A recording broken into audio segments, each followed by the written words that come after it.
This is VOA News. I'm Alexis Strope. Imprisoned activist Narges Mohammadi has won the Nobel Peace Prize for fighting the oppression of women in Iran.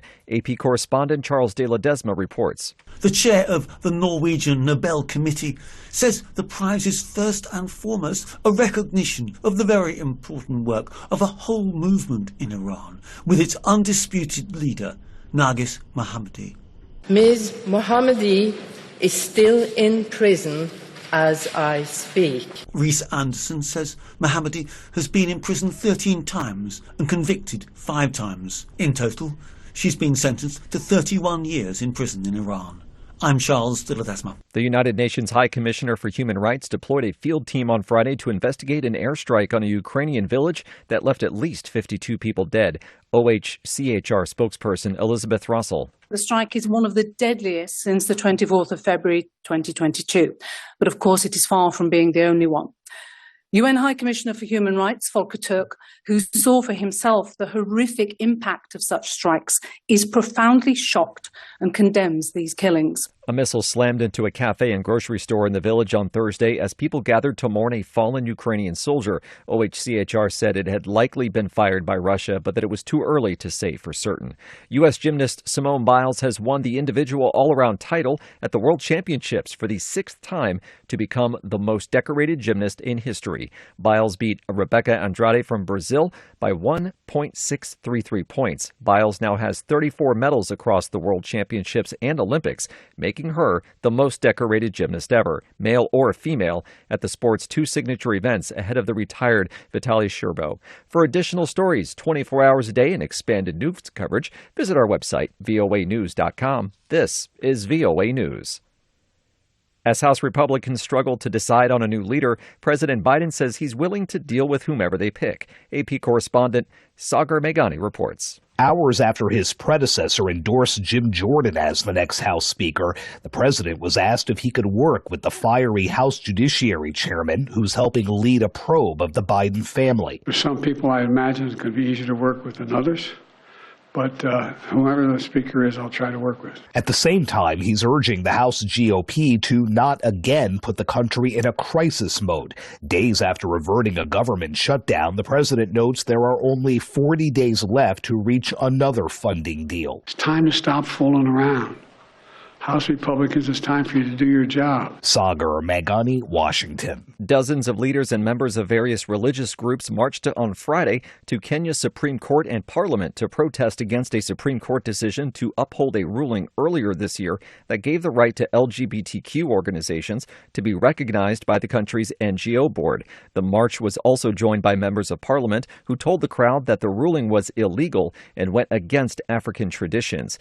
LGBTQ activist Marlise Boubwa told Reuters that these organized marches against members of their community stirred fear and endangered their lives. I have to shrink myself to fear constantly. I have to say, I can do it, but I'm scared, because there's a very thin line between wanting to live your truth and being okay with dying. In Kenya, unlike in many of the more than 30 other African countries where same-sex relations are illegal, its colonial-era anti-gay law is rarely enforced.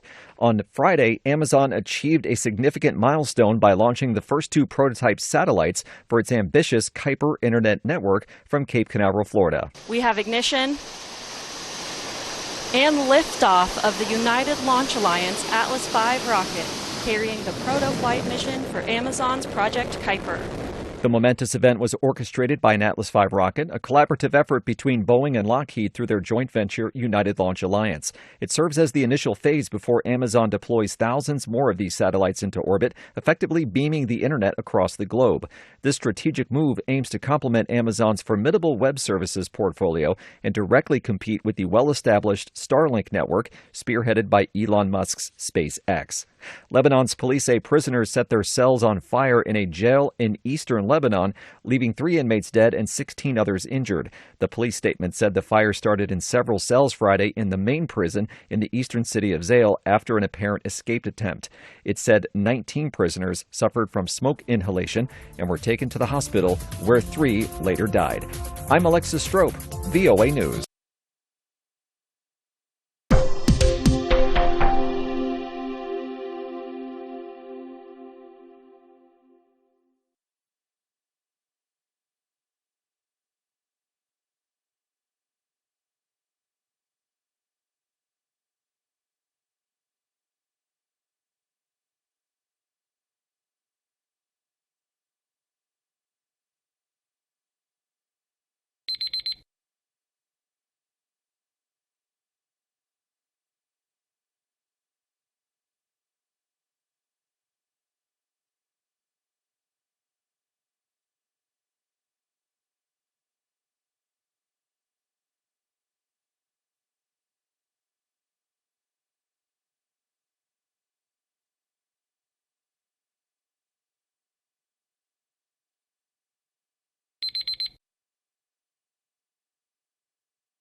Thank you for watching.